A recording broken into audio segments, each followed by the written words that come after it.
देखिए आज का जो वीडियो है ये आप लोग के लिए एफडी में अगर आपने पैसा लगाया है और अप्रैल में अगर आपने नहीं भरा ये फॉर्म तो होगा नुकसान। बचत का तरीका बहुत ही बड़ा जानकारी लेकर मैं आया हूँ भाई। अगर आप लोगों का एफडी बैंक में किया हुआ है, कहीं भी अगर एफडी करवाया फिक्स डिपॉजिट, तो ये वीडियो ज़रूर देखिए, नहीं तो आपका चार्ज काटा जाएगा। पूरी वीडियो को देखना है, समझना है, पूरा बताएंगे, पूरी जानकारी देंगे। देखिए अगर आपने किसी भी बैंक में अगर फिक्स डिपॉजिट आपने किया है, हर साल अप्रैल महीने के अंदर एक फॉर्म आपको जो है बैंक में जमा करना होता है। अगर आप फॉर्म जमा नहीं करते हैं, भूल जाते हैं, तो आपका जो एफडी पे जो इंटरेस्ट मिलने वाला है उसमें से आपका टीडीएस काट लेता है। समझ रहे हो। और देखिए ये अप्रैल ख़त्म होने वाला है, इसलिए मैं ये जानकारी आप लोग को लेकर वीडियो आया हूँ। इस जानकारी को लेकर देखो, अगर आप टाइम से जमा नहीं करते हो तो इस फॉर्म को बाद में आप सोचेंगे कि मेरा टैक्स काट लिया गया, मेरा जो है टीडीएस काट लिया गया। तो इसलिए इस फॉर्म को अगर आप नहीं जमा करते हैं तो आपको जो है यहाँ पर इसके नुकसान हो सकते हैं, बहुत बड़ा लॉस हो सकता है। समझ रहे हो। तो किस किस को ये फॉर्म जमा करना है और कब जमा करना है, सारी इन्फॉर्मेशन इस वीडियो में आपको एक एक करके मैं बताने वाला हूँ। बहुत ही महत्वपूर्ण वीडियो ये होने वाला है। और आप लोग क्या करोगे, टेलीग्राम का डिस्क्रिप्शन में लिंक है, ज्वाइन करो। इंस्टा को ज्वाइन करो, फॉलो करो इंस्टा को, और कमेंट करो कुछ भी पूछना है तो। समझ रहे हो। देखो फॉर्म 15G और 15H क्या होता है। देखिए किसी भी बैंक में आपने अगर एफडी यानी कि फिक्स डिपॉजिट अगर आपने किया है तो वहाँ से आपको इंटरेस्ट इनकम होती है। एक साल के अंदर एक फाइनेंशियल ईयर, समझ रहे हो, फाइनेंशियल ईयर क्या होता है, अप्रैल टू मार्च, उसे फाइनेंशियल ईयर कहते हैं। समझ रहे हो। 1 अप्रैल से लेकर 31 मार्च तक एक फाइनेंशियल ईयर होता है। तो अप्रैल टू मार्च जो होता है, मतलब कि फाइनेंशियल ईयर के अंदर आपने इंटरेस्ट अमाउंट मान लीजिए 50,000 आपने या उससे ज़्यादा आपका इंटरेस्ट में जो है, अगर 50,000 से ज़्यादा होता है तो 10% का आपको टीडीएस काटता है। समझ रहे हो। इंटरेस्ट अगर आपको 50,000 मिला, उससे ज़्यादा मिला तो यहाँ पे देखो टीडीएस नहीं कटे, उसके बारे में बताऊँगा कि भारत के कोई ना कोई एफडी लगाता है। हर आदमी जो है अपना बैंक में सेविंग करना चाहता है, जिसके पास पैसा है 10-20 लाख 5 लाख, तो वो एफडी में पैसा ज़रूर डालता है। तो इस वीडियो को पूरा देखो और समझो भाई, बाद में आपके साथ धोखेबाजी नहीं होगा अगर वीडियो पूरा देख लोगे तो। देखो मान लीजिए आपने 10 लाख के किसी बैंक में एफडी करवा दी, ठीक है, और फिर आपने 5-5 लाख की एक ही बैंक में 2 एफडी करवा रखी है। तो यहाँ पर आपका जो है, यहाँ पर समझिएगा आपको इंटरेस्ट रेट क्या मिलता है। आपको मान लीजिए 10 लाख पे मान लीजिए सपोज डेट 8% मिल रहा है, तो 10 लाख 8% कितना हो जाता है, 80,000 के आसपास सालाना आपका ब्याज हो जाता है। तो 50,000 से ज़्यादा हो गया। अब 50,000 से जब ज़्यादा हो जाएगा तो आपका यहाँ पे टीडीएस काटा जाएगा, अगर आपने उस फॉर्म को नहीं भरा तो। भाई समझो यहाँ पर क्या है, अगर आपका साल भर का ब्याज 50,000 से ज़्यादा हो रहा है तो बैंक उसमें से टीडीएस काटेगा आपको। मान लीजिए 80,000 नौ मिल के आपको 72,000 मिलेगा। 80,000 भी हमने बताया ना, 10 लाख का 8% 80,000 होता है, तो वहाँ पर आपको 72,000 मिलेगा। 8,000 आपका काट लिया जाएगा टीडीएस। समझ रहे हो। इंटरेस्ट पे काट लिया जाएगा, 10% का आपको टीडीएस काट लिया जाएगा। 80,000 का 10% आपको काट लेगा, तो 8,000 आपको टैक्स के रूप में, टीडीएस के रूप में काट लिया जाएगा। समझ रहे हो। अब देखो यहाँ पे वहीं आपको एक, अगर सीनियर सिटीजन आप हैं, यानी कि आपकी उम्र 60 साल है या उससे ज़्यादा है, तो आपको 50,000 की लिमिट नहीं, आपको 1 लाख की लिमिट कर दी गई है। मतलब कि पिछले साल तक ये लिमिट थी फाइनेंशियल ईयर में 50,000, लेकिन अब 1 अप्रैल 2025 से ये जो फाइनेंशियल ईयर स्टार्ट हो रहा है, इसमें लिमिट को सीनियर सिटीजन वालों को 1 लाख कर दिया गया है। समझ रहे हो। मतलब कि पिछले साल तक ये मात्र कितना था, 40,000, और सीनियर सिटीजन को 50,000 था लिमिट था। लेकिन अब आपका मन में सवाल होगा, 15G और 15H जो है, आपकी उम्र 60 साल से कम है तो 15G फॉर्म आपके लिए होगा या आपके लिए जो है 15H फॉर्म होगा। देखिए अगर आपकी उम्र जो है 60 साल या उससे ज़्यादा है, पहले देखिए अगर आप समझ लीजिए, अगर आपकी उम्र 60 साल से कम है तो 15G फॉर्म भरना है। जी 60 साल से कम है तो जी भराएगा 15G। अगर आपकी उम्र मतलब मानिए कि 60 साल से ज़्यादा हो गया तो आपको 15H फॉर्म आपके लिए होने वाला। मतलब आप सीनियर सिटीजन है तो 15H भरेंगे, आप सीनियर सिटीजन नहीं है तो जी फॉर्म भरेंगे। समझ गया, जनरल यानी जी। अब देखिए यहाँ पे क्या आप बात करते हैं, आपके लिए कौन कौन से ये फॉर्म को आपको भर सकता है। सवाल ये भी भाई कौन कौन भर सकता है। ध्यान रखिएगा, हर कोई इस फॉर्म को नहीं भर सकता। हर एक आदमी इस फॉर्म को नहीं भर सकता, इसके लिए कुछ कंडीशन होता है। अगर आप वो कंडीशन पूरी कर लेते हैं तो आप इस फॉर्म को भर सकते हैं। क्या क्या कंडीशन है? आपकी टैक्सेबल इनकम जो है इंक्लूडिंग इंटरेस्ट, यानी कि साल भर में जो आपने जो पैसा कमाया ब्याज इनकम मिलाकर टैक्सेबल लिमिट से नीचे रहता है तो आप इस फॉर्म को भर सकते हो भाई। अगर आपका टैक्स कट चुका है ऑलरेडी, आपने एफडी करवाई और अभी अप्रैल चल रहा, अभी आपका टैक्स नहीं कटा है, ठीक है, लेकिन लेट्स के बाद इसमें वीडियो अगर आप देख रहे हो लेट से, तो आपने दिसंबर के आसपास ये वीडियो देख रहे हो या इस टाइम पे अगर अभी आप देख रहे हो, मेरा टीडीएस ऑलरेडी कट चुका है भाई, ठीक है, मार्च में देख रहे हो, फरवरी में देख रहे हो, जो भी देख रहे हो, तो क्या आप फॉर्म भर के टैक्स वापस आ जाएगा? ऐसा नहीं हो सकता है, समझ रहे हो। देखो, इसके अलावा अगर आपकी जो इनकम है वो टैक्सेबल लिमिट से ज़्यादा है और अभी के टाइम पे जो बेसिक लिमिट है वो 4 लाख कर दी गई है इस फाइनेंशियल ईयर से, तो जो है अगर आपकी सारी इनकम मिलाकर एक फाइनेंशियल ईयर यानी एक साल में 4 लाख से ज़्यादा है तो आप इस फॉर्म को नहीं भरें। 4 लाख से कम है तो ही आपको भरना है एक साल में इनकम आपका। अब टैक्स चोरी बोला जाएगा अगर आपने भरा तो। 4 लाख से ऊपर अगर आप कमाते हो तो आप फॉर्म आप भर देते हो तो आपके ऊपर लीगल एक्शन भी लिया जा सकता है, समझ रहे हो भाई। अब देखो, अब सबसे बड़ा सवाल है कि 15G और 15H कब और कहाँ जमा करना होता है। देखिए, हर फाइनेंशियल ईयर की शुरुआत में, अभी जैसे 1 अप्रैल 2025 से नया फाइनेंशियल ईयर शुरू हुआ है और अभी के टाइम पे आपने बैंक के अंदर जाकर नया फॉर्म 15H 15G जो आपके लिए अब केवल होता है वहाँ पर आप जमा कर सकते हो, समझ रहे हो, जिस बैंक में आपने एफडी करवाया है।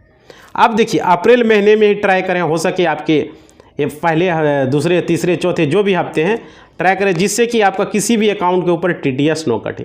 क्योंकि अप्रैल महीने में अगर आपका मंथली इंटरेस्ट होता है तो अप्रैल से पहले तो मुश्किल है, कोई भी इंटरेस्ट रन करेगा, लेकिन फिर भी कोई इंटरेस्ट जो है उस कंडीशन में आपका टीडीएस जो है कट जाएगा। तो जितना जल्दी हो सके उतना जल्दी ये फॉर्म को जमा करवा दें।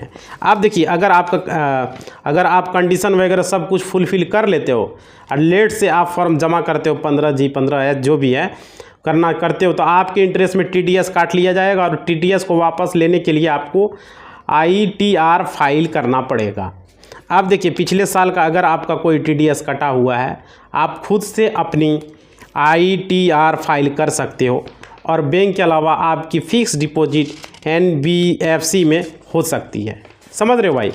अब देखिए यहाँ पे क्या है, पोस्ट ऑफिस में हो सकती है, कभी भी कहीं भी आपने फिक्स डिपॉजिट करवा रखी है, कहीं भी, चाहे वो पोस्ट ऑफिस में है चाहे वो बैंक में हो, समझ रहे हो, जहाँ पे आपको इंटरेस्ट मिल रहा है, अगर आपको लगता है वो इंटरेस्ट कम है, मतलब कि इंटरेस्ट आपका 50,000 से ज़्यादा हो सकती है, आपको लग रहा है 50,000 से कम है तो ठीक है, लेकिन आपको लग रहा है 50,000 से ज़्यादा हो सकता है, तो आपको फॉर्म जो है यहाँ पर 15G और वहाँ पर आपको संस्था में जमा कर देना, चाहे पोस्ट ऑफिस है चाहे बैंक है, जहाँ भी है। अब सवाल आता है कि आपने यह फॉर्म नहीं भरा तो आपको क्या क्या नुकसान हो सकता है। बहुत सारे लोग क्या क्या सवाल करेंगे वो आज के वीडियो में हम बता रहे हैं। देखिए, उसके मन में आएगा कि ये फॉर्म अगर हम जमा नहीं करेंगे तो हमें क्या क्या नुकसान हो सकते हैं। जैसा कि आपको हमने बताया पहले भी कि आपको इंटरेस्ट में से 10% का टीडीएस काट लेगा, ठीक है, और आपके अपने बैंक में पैन कार्ड नहीं दे रखा है तो आपको 20% का भी टीडीएस काटा जा सकता है अगर आपने पैन कार्ड नहीं दिया है तो, समझ रहे हैं। और वो भी 20% का टीडीएस आपको वापस रिटर्न नहीं आएगा, क्योंकि पैन कार्ड जो आपका बैंक में जमा नहीं है तो वो रिटर्न जो है किस पैन कार्ड पे आएगा, आपका पैन कार्ड ही नहीं है। उसके अलावा एक बार टीडीएस काट गया तो ITR फाइल करना एक लंबी प्रक्रिया, उसमें काफ़ी समय का इंतज़ार करना पड़ सकता है, समझ रहे हो।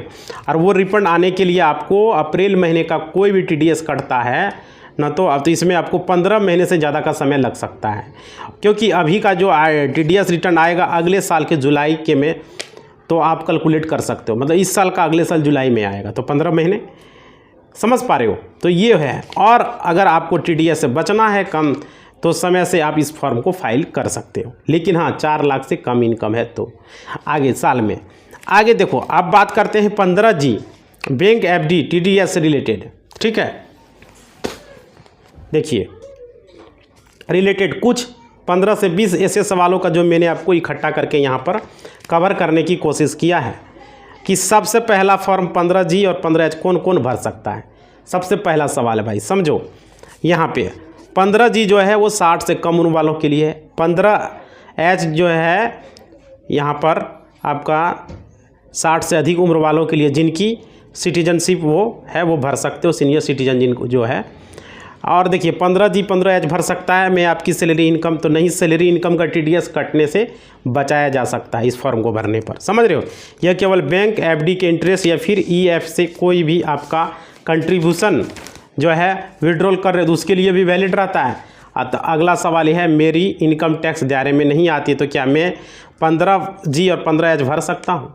यानी कि आपकी इनकम टैक्स लिमिट ज़्यादा है, 4 लाख से ज़्यादा, और आपका सालाना इनकम जो है फॉर्म न भरे तो जैसे कि आपको बताया कि इलीगल हो सकता है टैक्स चोरी। देखो 4 लाख से ज़्यादा होगा तो इलीगल होगा भाई, आपको नहीं भरना। 4 लाख से कम रहेगा तो भरना है। ये समझ में आ गया। इसके अलावा अगर आप किसी भी साल में बीच में FD करवाते हो उस टाइम पे आप भी फॉर्म 15G 15H जो है आपको भर दीजिए।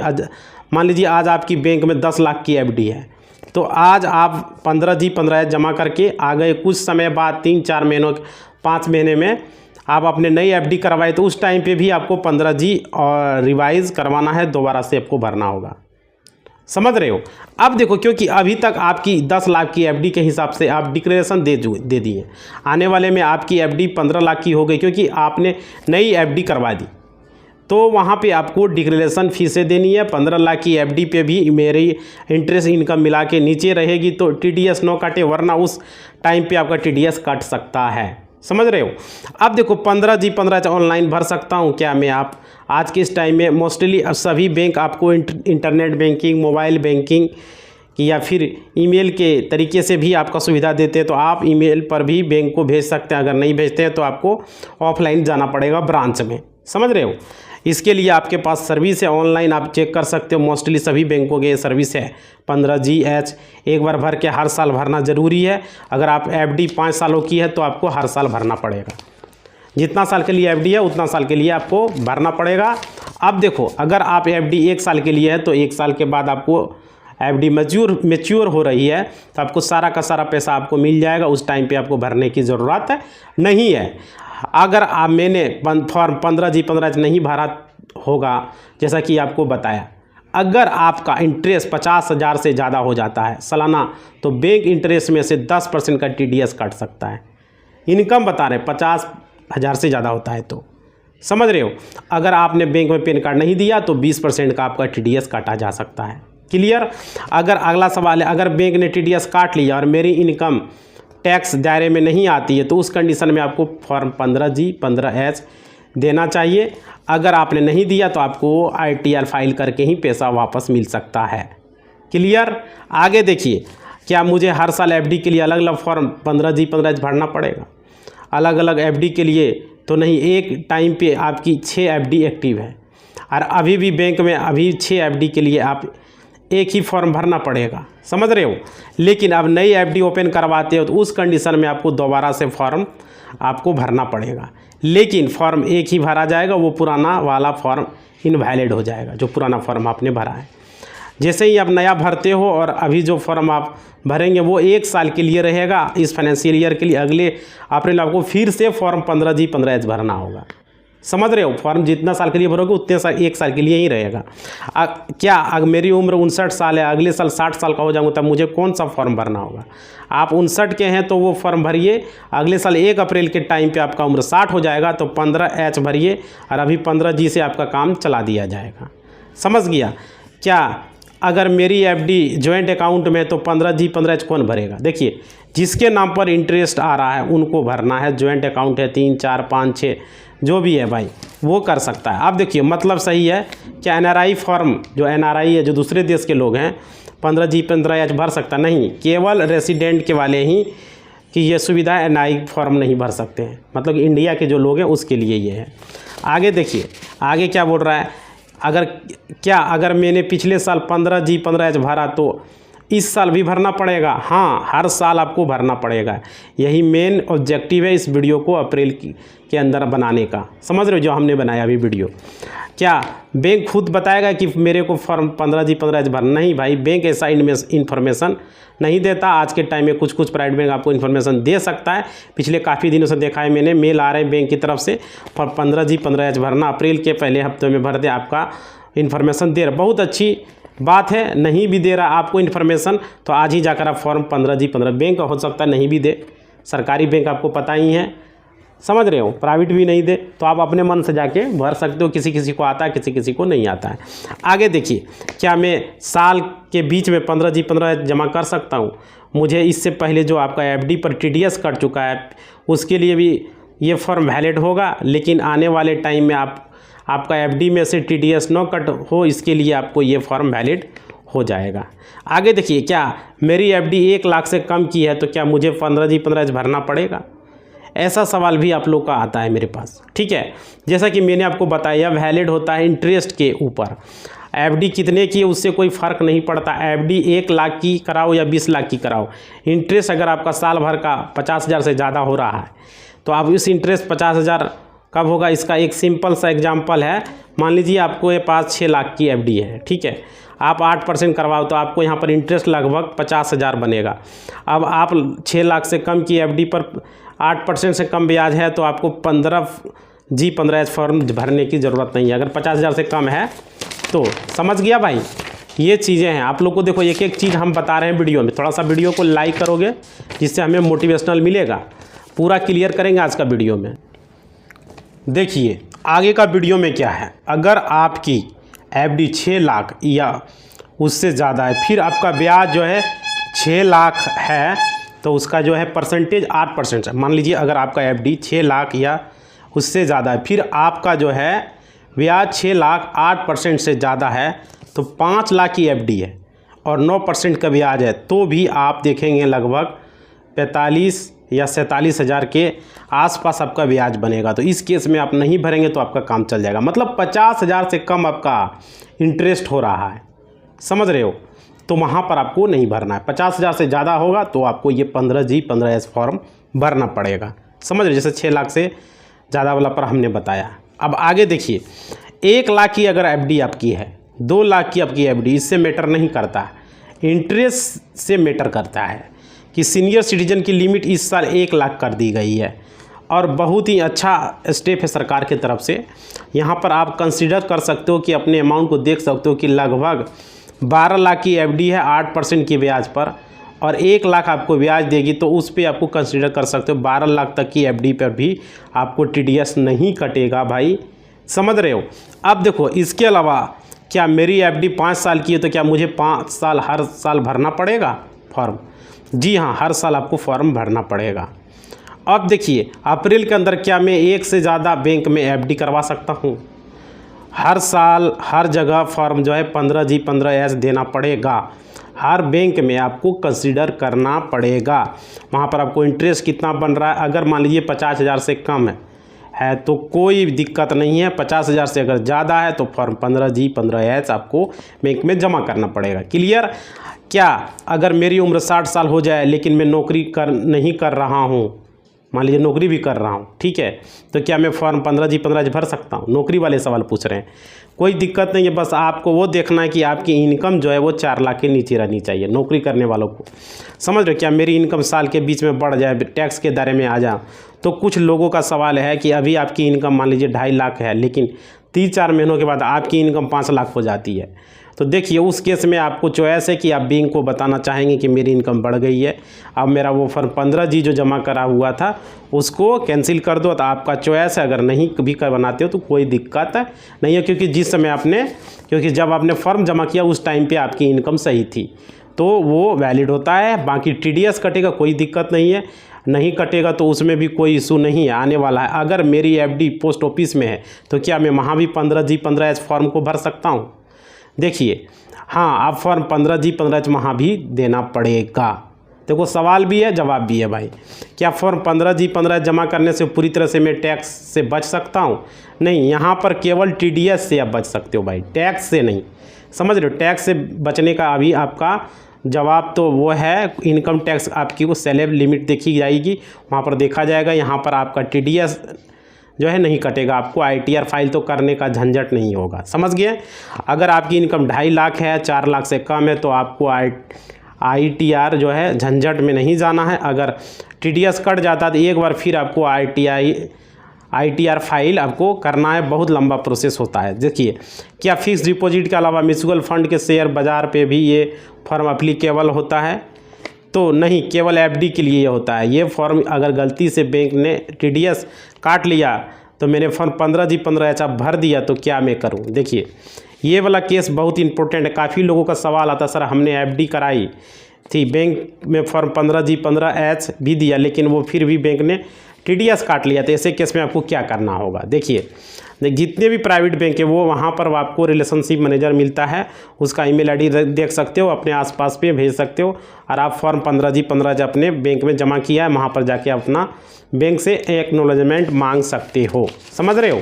तो वो चीज़ें यहाँ पे आपका हो जाएगा। आगे देखिए, अब देखिए, किसी भी बैंक में जाकर आप एक्नॉलेजमेंट कॉपी मांगोगे तो ना उनको बोलोगे मैंने ये फॉर्म जमा किया, इसका मेरे पास सबूत दो, तो वहीं पे आपको ये स्टाफ डर जाएगा और वो आपका फॉर्म ऑटोमेटिक इंटरेस्ट मतलब जो है आपका वो सिस्टम के अंदर चढ़ा देगा। ठीक है?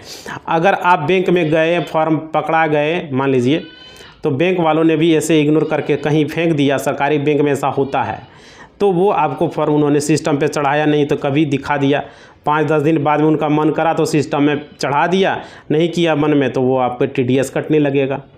क्लियर?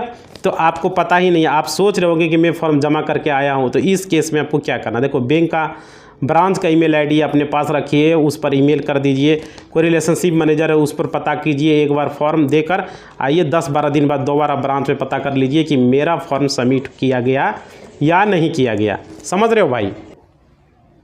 आगे देखिए, आगे क्या है आप चेक करके बता सकते हो कि वहाँ पर आपका 10-12 दिन बाद जाएंगे, अगर आपने वहाँ पे पकड़ लिया तो आपका काम हो जाएगा, आपने नहीं पकड़ा तो फिर 3-4 महीने बाद आपको ब्याज जो है उसमें TDS कट के आपको आएगा, जो इंटरेस्ट आपको मिलेगा। फिर आपको बाद में बोलेंगे कि हमें पता ही नहीं है, 3 महीने बाद अपने जो है CCTV सब क्या चेक करोगे भाई? समझ रहे? इसलिए आपको यहाँ पर खुद तैयार रहना है, अपना कन्फ्यूजन को क्लियर रखना है। समझ रहे हो? बस इतना आपको बोल देना है कि मेरे पास प्रूफ है, मैंने फॉर्म जमा करवाया, वो आपको रखना है मोबाइल में या खींच के कहीं भी। उसका फ़ोटोकॉपी आप अपने पास रख सकते हो या स्टाफ से आप मांग सकते हो जिसमें फॉर्म जमा दोगे वहाँ पे। समझ रहे हो? तो ये चीज़ें आप लोग का है। तो ये हमने बता दिया, वीडियो ज़्यादा लॉन्ग करना नहीं चाहेंगे, शॉर्ट में ही हम समाप्त करना चाहेंगे, क्योंकि क्लियर है कि 50,000 से ज़्यादा होगा तो आपका इंटरेस्ट जो FD पर मिलेगा, ब्याज जो मिलेगा आपको साल में 50,000 से ज़्यादा, उस पर आपको काटा जाएगा TDS, और 50,000 से कम होगा तो उस पर TDS नहीं कटेगा और आपको वो फॉर्म भरने का ज़रूरत भी नहीं पड़ेगा। कम रहेगा, ज़्यादा रहेगा तो वो फॉर्म आपको भरना है। कौन फॉर्म? 15G15H। समझ में आ गया? तो ये अब बहुत सारे लोगों को नहीं पता था, जो कि आज का वीडियो में हमने बताया, पूरा सवाल भी किया, जवाब भी दिया। समझ रहे हो क्या क्या करना है, नहीं करना? आप लोग वीडियो को लाइक कर दोगे, टेलीग्राम को ज्वाइन कर लोगे और चैनल को सब्सक्राइब कर लोगे। लाइक ज़रूर करना भाई। इसी बात के साथ अपना वाणी को हम विराम देते हैं। जय हिंद, जय भारत।